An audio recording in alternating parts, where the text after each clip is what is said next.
Hi, my name is Amee Aragon, and I am a surrogate intake manager here at GSHC. And today we're going to talk about what an intake process looks like.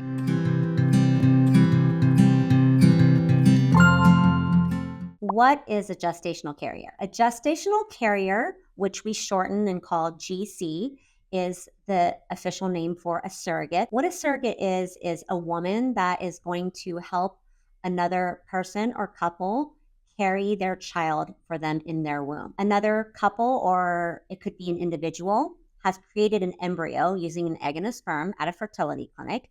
Once that embryo is created, and frozen, it can then be ready for transfer into another person's uterus. That surrogate is the person that will carry that embryo until the baby is born. So the first thing people do before they get to someone like me, which is an intake manager, is they're going to typically be researching a surrogacy agency. So it could be through Google, it could be through social media, things like Facebook, Instagram, or TikTok. When they get to our website, they'll see how to qualify to be a surrogate or see if you qualify here. And then there's a link that they'll click that allows them to apply and basically enter in some very basic information that's going to pre-qualify them. A lot of people want to know, what are the qualifications to become a surrogate? And I'm just going to pull up my notes because there's actually a lot. You do need to range between the age of 21 and 40. Your BMI needs to be lower than 30. What is BMI? That's another common question. BMI is a healthy height to weight ratio. So they do want your BMI to be 30 or lower. Most clinics do. And that's one of the requirements that, in my experience, most people are very, very strict. And it's to keep the surrogate, you, safe. Another requirement is that you do have to be a US citizen. You do have to have at least one child of your own that you are currently raising. You can't have any uncomplicated or past pregnancies with preterm labor.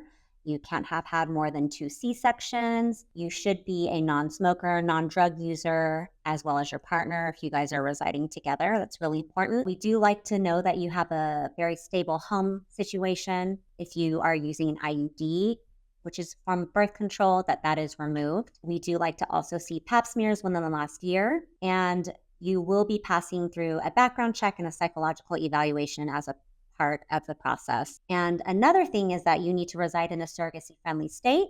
Currently, we do not accept any candidates from the states of Michigan, Louisiana, Nebraska, and New York. Okay, so now we are going to go over exactly what to expect after we've scheduled a video consult. We're going to hop online. I'll send you a link and an invite. Before our call, I go over your entire application with a fine-tooth comb. I'm making sure everything looks okay. I'm making sure I don't see anything that could be a potential disqualifier. If I do see those, that's the first thing I'm going to touch on. The very first part, we're going over your application and fine-tooth comb. I'm understanding, a little bit about your medical history, your work life, your home life, the support that you have, a little bit about your family. Basically, the way I structure our calls is that I like to, first of all, understand what is motivating you to become a surrogate. After we go over that, we go over things such as your surrogacy preferences, the types of families and people you want to be matched with, your preferences for reduction and termination, and what those are. A big part of our video consult is really educating. I always start off our call also with answering any questions that you have, because a lot of the girls that come into these calls are doing research, they're learning, they're deciding for themselves which agency they want to partner with. I also like to go over in our call a little bit about GSHC,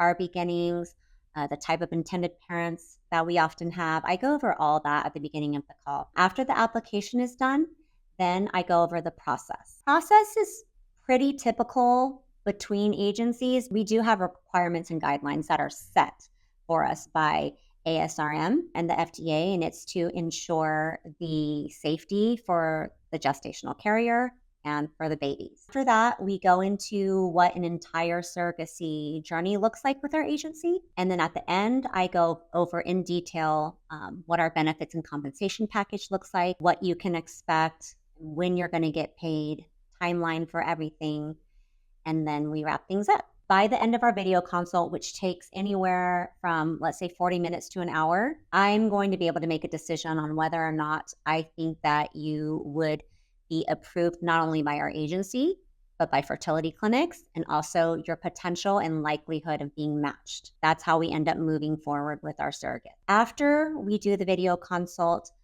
you will have more things to do in the portal. You're going to be answering more questions. You're going to be submitting documentation such as your ID, your work permits, your pay stubs. You're going to be writing about yourself, submitting pictures of yourself, because we're going to have you start creating a profile that is going to allow intended parents to find you and see you and read about you once you become available to become a surrogate. So we're basically getting your portal ready for viewing while we wait for records to come in. Records typically take it could range from 1 to 5 weeks, just depending on your clinic and your hospital. Once they come in, someone in our agency will review them. They will approve them if everything looks good. If there's any flags or disqualifications, I will let you know. At that point, then, you can either try with another agency, or unfortunately, sometimes it's just a disqualifier across the board. After you've been approved by our agency to move forward, I run a background check on you. And if you are living with someone or your husband, we run background checks on both of you. We're only looking for serious criminal or felony charges, so not like the small things like traffic tickets or things like that. Once background check is cleared, then we make your profile available for matching. That means intended parents can now see your profile, and they get to see you first and choose you first. That's just the process of it based on whatever it is they're looking for. If an intended parent is interested in your profile, our typical next step is I will take your medical records and I will share it with their fertility clinic. It's really important that their fertility clinic is going to approve of you as a surrogate for these intended parents based on medical, health, their preferences. Clinics also have different preferences. For example, some clinics will accept a BMI of 32 and under. Most will accept 30 and under. Different doctors have different risk taking as well. So their clinic will review your records. That takes typically 1 to 3 weeks. Once they approve your records, then we will typically hold a match meeting via Zoom. That's where you get to meet these parents for the first time online and get to know each other. Now, after that meeting, if you still feel very comfortable that you would love to match with these people and they feel the same way about you, then we call that an official match. Once you've been officially matched, then what we do is move you forward to psychological screening. So at this point in time, I would be handing you off to a case manager. And that case manager is going to stay with you and be your point person, your support until postpartum. So for the beginning portion of surrogacy, when you're looking to get qualified and approved and matched, you're going to be speaking with someone like me, an intake manager. I will stay with you until you get to psychology. And at that point, the case manager will take over. Psychological screening is oftentimes a personality test combined with consult with a psychologist. So that consult can range anywhere from like 30 minutes to a couple of hours. And it's basically a phone call with a psychologist, and they are going to be assessing if they believe you are physically, mentally, and emotionally ready for the demands of surrogacy. Once they give the thumbs up, then you can be scheduled for medical screening. Your case manager will handle all the scheduling for the medical screening, and that's one of the 2 times you will be traveling to their clinic for medical screening. I do like to note that no kids are allowed, so that's why it's really important that you guys have the proper support at home,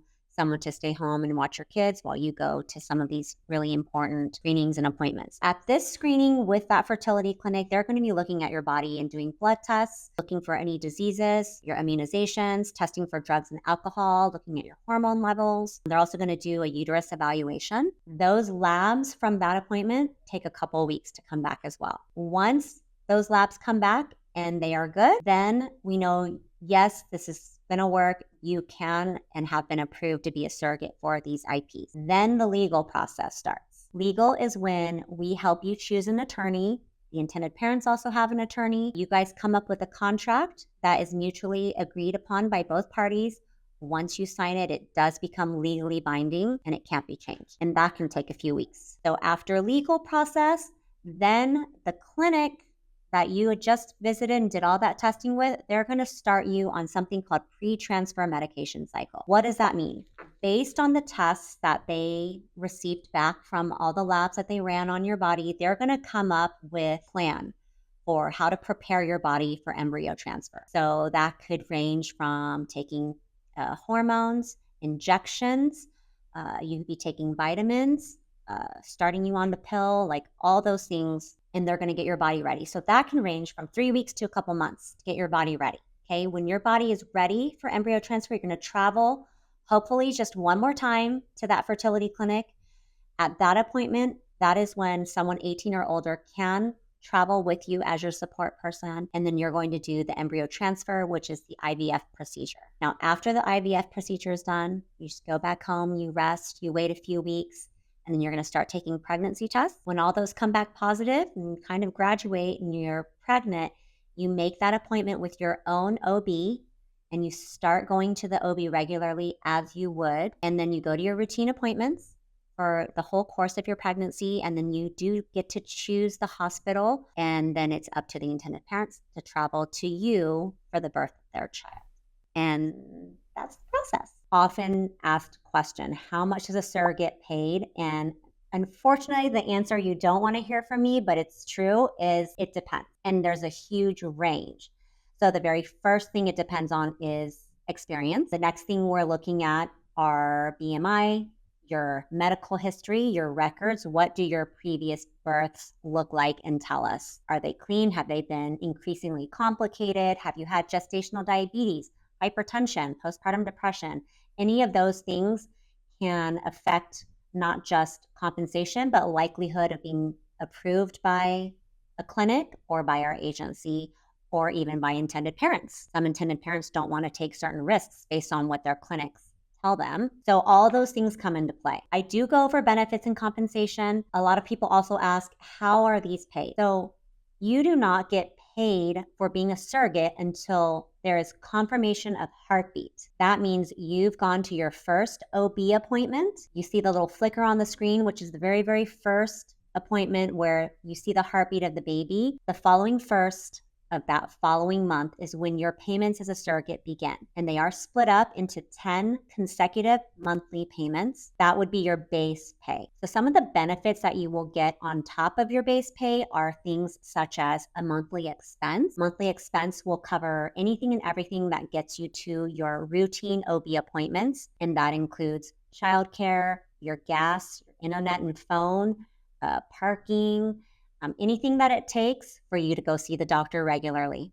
You will also be getting money whenever you begin the pre-transfer medication. That's when you start the hormones and the vitamins and the pills. You will also be receiving a payment when you do the IVF transfer, and then you will receive another payment whenever you have your pregnancy confirmation appointment. Another thing that you get that's a really great benefit is that you have an allowance for maternity clothes. Your intended parents will also be responsible for providing you with a surrogacy-friendly insurance if you don't already have one. So a lot of the girls that come in are on government insurance such as Medicaid or Medi-Cal. Those are not surrogacy friendly, so then they would just need to provide you with a surrogacy friendly insurance. Whether or not you'd have to come off of your insurance typically just depends on the caseworker that you're working with and what your situation is. And if you do have one, then typically you allow them to use your insurance. They would be paying you the premiums for using your insurance. Another benefit that people get starting your third trimester, you would be receiving a housekeeping allowance. If you are working and you upload your pay stubs into the portal, and this goes for your significant other, if they're supporting you and they upload their pay stubs, then they would be eligible for lost wages should you go on bed rest or if they need to take days off to take care of you for any reason. Another very common question is your travel paid for to the appointments? Yes. The two really big appointments, medical screening and then the embryo transfer, expenses are going to be covered by the intended parents, and your case manager will be the one coordinating all that for you, whether it's flight, hotel, if you're driving, sometimes gas mileage or rental cars, whatever you need to get there, they will organize that for you. So a lot of people ask, what are some really common disqualifiers for becoming a gestational carrier? And I would say the most common ones are, one, if your BMI is too high. The next couple have to do often with your birth. If you've had any type of complications, and that includes gestational diabetes, if it was not diet controlled, if you needed insulin, that's a disqualification. If you've had preeclampsia or preterm labor is a really big one. Any of your babies were before 37 weeks. You gave birth to them before 37 weeks. And I'm talking If your medical record states that you had a baby at 36 weeks and 5 days, that's a disqualifier. A lot of women are like, oh, it was around this. It's exact. If it's not past 37, it is not considered full term. And then if your baby, let's say, even if it was born a little bit early, if they went into the NICU for any reason, those can be disqualifiers. They weigh less than 6 pounds. Or if your baby had IUGR, which is a growth restriction. There's so many, unfortunately, but they do it because this is a high risk process. It's just really important that the doctors are following very strict guidelines that they know will keep a mother and the child she's carrying safe. Okay, so let's get into a couple of the common questions that I get all the time. The biggest one I get asked is this baby related to me in any way? And the answer is no. You are solely the oven that's going to be carrying the little bun. This embryo belongs to another man and another woman. It's placed inside your uterus for safekeeping until it becomes a beautiful little baby after 10 months.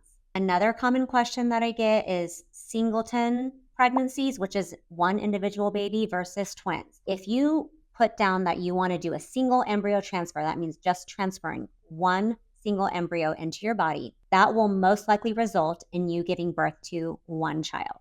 But there is a very small chance that that single embryo can and does sometimes split into two and become twins. When it splits into two and they are identical, there's nothing you can do about it. You will be carrying twins because when they are identical, they share the same sac, and what you do to one baby, you do to the other. So you're not able to reduce that twin pregnancy down to a singleton. However, if they're fraternal twins, then the parents can have the option of reducing it down to a singleton pregnancy if for any reason a twin is not something that they can manage, whether it's financially, physically, medically, any of those things.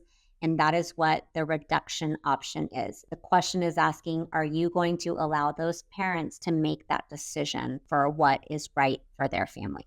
Okay, another question I get is tested versus untested embryos. What does that mean? Most people mark tested because it sounds better, but let me go over a little bit about what it means to work with a family that has untested embryos versus tested. So in order to test an embryo, it is an extra step and it does take a few more weeks of time. That means that the parents want to understand whether or not that embryo is going to have any of the 11 most common abnormalities that can be tested in an embryo. That includes things like Down syndrome. If the embryo is tested, the odds that it's going to contain any of the 11 most common abnormalities are going to be slim to none. Untested embryos, for one reason or the other, some parents don't test their embryos because there's an extra cost and there's time factor, but it just really means that we won't understand the quality of the embryo that's being implanted. Oftentimes, if there are some type of abnormality or the embryo is not fully healthy, what happens is it just doesn't implant into your body and then it becomes a failed transfer. So testing the embryos increases the chances of the baby being healthy. The untested ones just means that we won't understand the quality of the embryo, and that if there were one of the abnormalities inside the embryo or whatever the reasoning is, it just means typically what it will do is not implant, resulting in a failed transfer. And then you would have to transfer again. Another common question, do I get to know the gender of the baby I'm delivering? That's going to be up to the intended parents. A lot of the intended parents already know the sex of the embryo that they have frozen, whether it's I've got 3 male embryos and 5 female embryos, and we want to transfer one of each, or we want to transfer just the female. So sometimes you will know, and then sometimes it's just like, a normal pregnancy. The parents don't want to know, and then you won't know. Last common question, how often will you hear from me? How often will we talk? Well, that depends also, but I will say this. If you become available, like you get past the point of being available, you've passed background check, you have intended parents that want to match with you, my touch points with my surrogates that I work with are sometimes on a daily basis. But I do make it a very open door policy. Everyone has my work cell phone. They have my email. They know how to contact me. And they're constantly asking me questions. What's new? We work together. Like, how can I get you matched? How can I get you seen by more parents? Is it something in my application that's stopping me from matching with people? I have those conversations with my girls. And then I also hold their hand. Literally, I tell them timeline. You're not going to hear back from me for a couple of weeks. Once we get this, you'll hear from me. And then I also let them know along the way, what's the next step? What can you expect? This is how long this takes. We become pretty close in the process before I hand you off to your case manager, which I know you will also have a very wonderful relationship with the amazing case managers that we have on our team. Well, I hope that this video has given you a little bit more insight to what you can expect once you've passed our application process. If you are interested in becoming a surrogate, and you feel like you meet all of those requirements and all the things that we discussed as far as qualifications, I would love to see your application. I would love to have that conversation with you. It's really rewarding for me to get to speak with women who really want to give back in this way, because it's a beautiful thing to help complete families and make other people's dreams come true in the best way possible. It's a gift, and it's the gift of life. There's nothing better than that. So if you are someone who has that in you and you feel like you love being pregnant, you're going to be committed, you're a great communicator, you're stable, you're loving, I'd love to hear from you. Go onto our website and click on the link, see if you qualify, and I hope to talk to you soon.